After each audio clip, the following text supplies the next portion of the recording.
मैं हूं आनंद सिंह और आप देख रहे हैं मेरा YouTube channel in my classroom. आज मैं आप लोगों के लिए लेके आया हूं क्लास 10 चैप्टर 3 एक्सरसाइज 3.1। इस वीडियो में आज हम लोग जानेंगे कि किस तरीके से हम pair of linear equation in two variables को ग्राफिकली एंड एल्जेब्रिकली रिप्रेजेंट कर सकते हैं। वीडियो के एंड तक बने रहिए और चैनल को सब्सक्राइब करके बेल का आइकन प्रेस करना ना भूलें। चलिए शुरू करते हैं। आज का हमारा टॉपिक है चैप्टर 3 से NCERT exercise 3.1 pair of linear equation in two variable.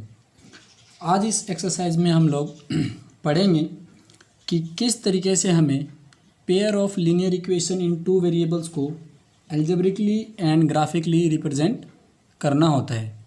चलिए क्वेश्चन की तरफ चलते हैं। क्वेश्चन फर्स्ट है हमारे पास, आफ्ताब, मैं पढ़ के बताता हूँ। Aftab tells his daughter 7 years ago, I was 7 times as old as you were then.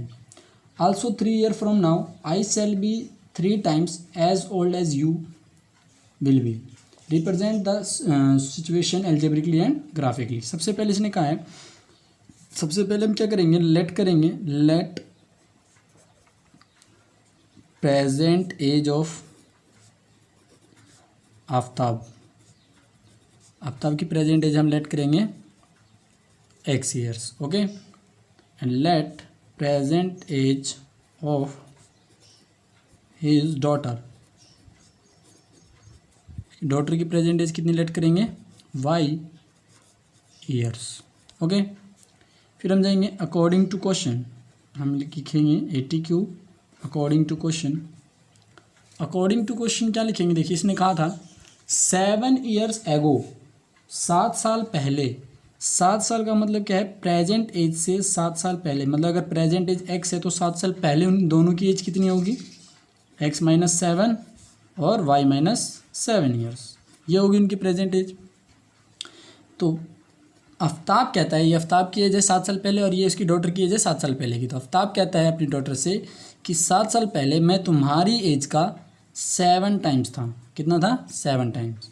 तो ये इक्वेशन क्या बननी चाहिए, it is x minus 7 equal to 7y minus 49। ठीक है, इंटरचेंज करेंगे डिजिट्स को, ठीक है। तो x minus 7y equal to minus 49 and plus 7। ठीक है, हमने वेरिएबल्स को एक साइड और कांस्टेंट को एक साइड कर दिया यहाँ पे। तो हमारे पास आएगा x minus 7y equal to minus 42, okay. ये हमारे पास क्या आ गई, इक्वेशन 1। इक्वेशन 1 आ गया। चलिए सेकंड कंडीशन में इसने कहा है आल्सो 3 ईयर फ्रॉम नाउ, 3 साल के बाद, I shall be 3 times as old as you will be. Present age से 3 साल के बाद, प्रेजेंट एज कितनी है, x है एंड इसकी कितनी है, y है। ठीक है, आफ्ताब की x है एंड डॉटर की y है। तो 3 ईयर फ्रॉम नाउ, 3 साल के बाद दोनों की एज में हम कितना ऐड कर देंगे, 3 ईयर हमने क्या कर दिया, ऐड कर दिया। अब आफ्ताब कहता है अपनी डॉटर से कि 3 साल के बाद मैं तुम्हारी एज का 3 टाइम्स हो जाऊंगा। कितना हो जाऊंगा, 3 टाइम्स। तो ये क्या हो जाएगा हमारे पास, x plus 3 equal to 3y plus 9। Digit को हम क्या करेंगे, कांस्टेंट एक साइड एंड वेरिएबल एक साइड करेंगे। देखिए क्या आएगा हमारे पास, x minus 3y equal to 9 minus 3, x minus 3y equal to 6। ये आपके पास क्या आ गई, इक्वेशन सेकंड आ गई। ये तो हो गया हमारा algebraic representation of pair of linear equation in two variables. अब हमें इसे क्या करना है, ग्राफिकली क्या करना है, ड्रॉ करके दिखाना है कि हम ग्राफिकली कैसे इसको क्या करेंगे, रिप्रेजेंट करेंगे। तो उसके लिए हमें क्या करना है, इन दोनों इक्वेशन की हेल्प से हमें सबसे पहले क्या करना है, इसके कोऑर्डिनेट फाइंड करने हैं। कोऑर्डिनेट फाइंड करने के लिए हम क्या करेंगे, इक्वेशन लेंगे। हमारे पास फर्स्ट इक्वेशन है x माइनस, हमारे पास क्या है, x माइनस 7y, हम लिखेंगे x minus 7y equal to कितना है हमारे पास, माइनस 42। कितना है, माइनस 42। और सेकंड है हमारे पास x minus 3y equal to कितना है, 6 है। चलिए इसको हम चेंज करेंगे। हम क्या करेंगे, 42 को हम इक्वल टू किस साइड लेके आएंगे और 7y को उधर लेके जाएंगे। तो हमारे पास क्या आएगा, x plus 42 equal to 7y, x plus 42 upon 7 equal to Y. ये हमारे पास इक्वेशन बन गई है। अब हम क्या करेंगे, इसके कोऑर्डिनेट्स फाइंड करेंगे। कोऑर्डिनेट फाइंड करने के लिए हमें बॉक्स लेना है।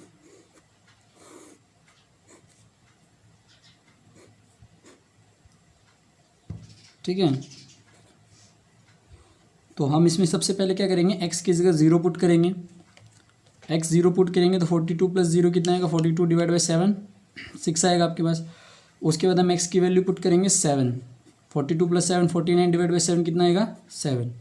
उसके बाद हम x की वैल्यू पुट करेंगे 14, 42 + 14 56 / 7 कितना आएगा आपके पास 8। तो मिनिमम हमें क्या करना है, इसके 3 कोऑर्डिनेट्स फाइंड करने हैं ग्राफ पे रिप्रेजेंट करने के लिए। उसके बाद हमारे पास सेकंड इक्वेशन है, इसी को भी हम ऐसे सोल्व करेंगे। हम यहाँ x की वैल्यू निकालेंगे, दैट इज़ 6 + 3y करेंगे। हम बॉक्स बनाएंगे इसके लिए।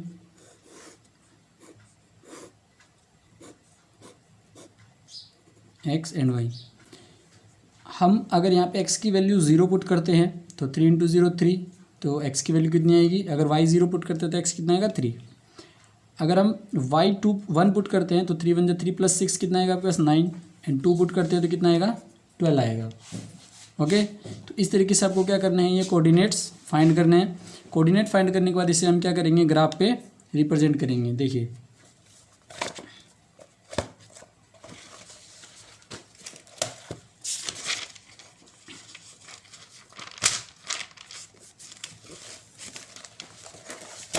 सबसे पहले हम क्या करेंगे, कार्टेशियन प्लेन बनाएंगे एक।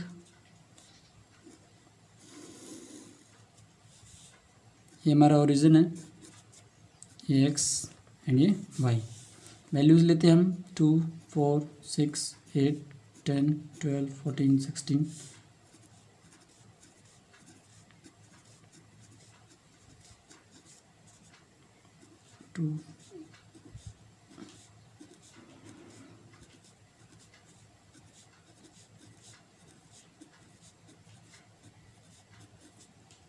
ठीक है, चलिए सबसे पहले हमारे पास जो कोऑर्डिनेट्स आए थे हम लिख लेते हैं यहाँ पे फिर से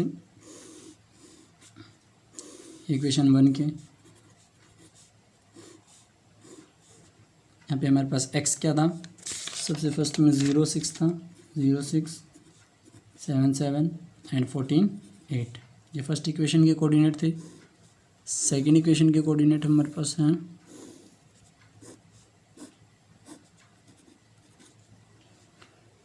y 0 x 6 1 9 एंड 2 12। ठीक है, तो हम इसे रिप्रेजेंट करेंगे। यहाँ पे हमारे पास x 0 है, x 0 है और y कितना है 6 है। तो हॉरिजॉन्टल लाइन पे हमारे पास x होता है, ये हमारा 0 है, y वर्टिकल पे है, तो हमारे पास 0 एंड 6 पॉइंट कहाँ पे लाई करेगा, इस पॉइंट पे। सेकंड हमारे पास है 7 और 7, 7 एंड 7 है, तो देखिए 7 और 7 कहाँ लाई करेगा, x 7 यहाँ पे आएगा 6 और 8 के बीच में, और y पे 7 आएगा 6 और यहाँ 8 के बीच में। तो इसका जो पॉइंट बनेगा ये आपका नियर अबाउट कहीं यहाँ बनेगा। ओके, थर्ड हमारे पास है 14 एंड 8, 14 एंड 8 आपका कहाँ बनेगा, ये x 14 है, y 8 है,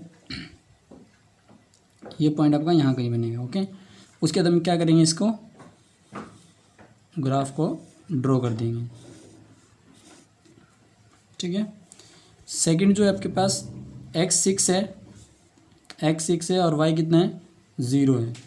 x 6 और 0 पॉइंट कहाँ आएगा, यहाँ आएगा। ठीक है, सेकंड पॉइंट हमारे पास है 9 और 1 है, 9 x 9 एंड y 1 है, x 9 और y 1 कहाँ आएगा, इस पॉइंट पे आएगा। ठीक है, थर्ड हमारे पास है x 12 एंड y 2, x 12 है और y कितना है 2 है, सॉरी ये थोड़ा नीचे आएगा ये पॉइंट, ये वाला, और ये पॉइंट आएगा आपका यहाँ पे। और ये लाइन कैसे बनेगी, इस तरीके से। ठीक है, आपको स्केल के हेल्प से क्या करना है, इसे ड्रॉ करना है। तो इस तरीके से हमें क्या करना है, इसका एल्जेब्रिक और ग्राफिकल रिप्रेजेंटेशन करना है pair of linear equation in 2 variable का। चलिए स्टूडेंट्स, इस तरीके से हमें क्या करना है, इसे ग्राफिकली क्या करना है, रिप्रेजेंट कर देना है। और जब हम इस लाइन को अच्छे से अगर जब हम ग्राफ पे क्या करेंगे, रिप्रेजेंट करेंगे, तो ये लाइन एक दूसरे को क्या कर रही होगी, एक पॉइंट पे इंटरसेक्ट कर रही होगी, कहीं ना कहीं इस तरीके से इंटरसेक्टिंग लाइन बन रही होगी। और इसीलिए इसके क्या होंगे, यूनिक सॉल्यूशन होगा, इसका कोई ना कोई पर्टिकुलर सॉल्यूशन जरूर होगा। चलिए, लेकिन हमें भी इसका सॉल्यूशन नहीं करना है, हमें सिर्फ इसे क्या करना था, रिप्रेजेंट करना था ग्राफ पे। अब हम चलते हैं सेकंड क्वेश्चन की तरफ। अब मैं आपको सिर्फ एल्जेब्रिक रिप्रेजेंटेशन बताऊंगा, ग्राफिकल रिप्रेजेंटेशन आप लोग खुद से सॉल्व करके देखेंगे घर पे, ठीक है। चलिए, सेकंड है हमारे पास, the coach of a cricket team buys 3 bats and 6 balls for 3900 rupees. Later she buys another bat and 3 more balls of the same kind for 1300. Represent this situation algebraically and geometrically. देखिए हमें क्या करना है, सबसे पहले late करना है, let the price of bat x rupees, okay. उसके बाद let the price of ball का प्राइस क्या लेट करना है, y रुपीज़, ओके। उसके बाद हमें क्या कहा है इसने, 3 बैट्स एंड 6 बॉल।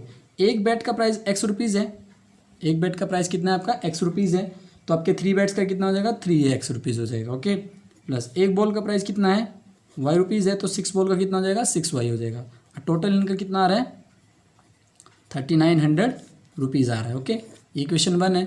दूसरा इसने कहा है, later C buys 1 bat and 3 more balls. एक बैट खरीदे तो एक बैट का प्राइस कितना होगा, x रुपीज़ होगा, एंड 3 बॉल्स का प्राइस कितना होगा, अगर एक बॉल का y है तो 3 का कितना होगा, 3y। टोटल कितना आ रहा है, 1300 रुपीज़, ओके। तो ये हमारे पास क्या होगा, इक्वेशन सेकंड। तो इस तरीके से हमें क्या करना है, इसे एल्जेब्रिकली क्या करना है, रिप्रेजेंट करना है, और इसके ग्राफिकली रिप्रेजेंट करने के लिए आपको क्या करना पड़ेगा, इसके कोऑर्डिनेट्स फाइंड करने पड़ेंगे इस तरीके से, और उसे ग्राफ पे रिप्रेजेंट करना पड़ेगा, ओके। चलिए हम थर्ड क्वेश्चन की तरफ चलते हैं। Third, the cost of 2 kg of Apple and 1 kg of grapes on a day was found to be 160. After a month, the cost of 4 kg of apple and 2 kg of grapes is 300. हम सबसे पहले late करेंगे, let cost of पर KG of Apple x rupees, cost of पर KG of grapes, ठीक है, ये कितना है, y रुपीज़ है। x हमने क्या लेट किया है, एप्पल का प्राइस, और ग्रेप्स का प्राइस क्या लेट किया है, y लेट किया है। उसके बाद हम क्या लिखेंगे, अकॉर्डिंग टू क्वेश्चन, जैसा हमको क्वेश्चन में दे रखा है उसके अकॉर्डिंग हम, इसने कहा है सबसे पहले 2 kg of Apple and 1 kg of grapes. 1 kg Apple का प्राइस कितना है, x रुपीज़ है, तो 2 kg का कितना हो जाएगा, 2x रुपीज़ हो जाएगा, प्लस 1 kg क्या है, ग्रेप्स है, तो 1 kg का प्राइस कितना है, y रुपीज़ है, एंड दोनों मिला के कितना है, 160 रुपीज़ का है। तो ये आपका क्या हो जाएगा, इक्वेशन 1, ओके।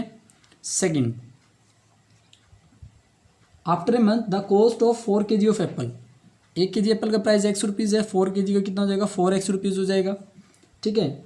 और 1 kg ग्रेप्स का प्राइस कितना है, y रुपीज़ है, तो 2 kg ग्रेप्स का कितना हो जाएगा, 2y हो जाएगा, ओके। इसमें कहा है, after a month the cost of 4 kg of Apple and 2 kg of grapes, ठीक है, इज़ 300 रुपीज़। कितना हो रहा है, इन दोनों का प्राइस 300 रुपीज़ हो रहा है। तो ये हमारा क्या है, एल्जेब्रिक रिप्रेजेंटेशन है पेयर ऑफ लीनियर इक्वेशन का, ओके। तो इस तरीके से हमें क्या करना है, पेयर ऑफ लीनियर इक्वेशन को एक्सरसाइज 3.1 में एल्जेब्रिकली एंड ग्राफिकली क्या करना है, रिप्रेजेंट करना है। ये हमारा क्या होता है, एल्जेब्रिकली और ग्राफिकली रिप्रेजेंट करने का तरीका होता है pair of linear equation in 2 variable.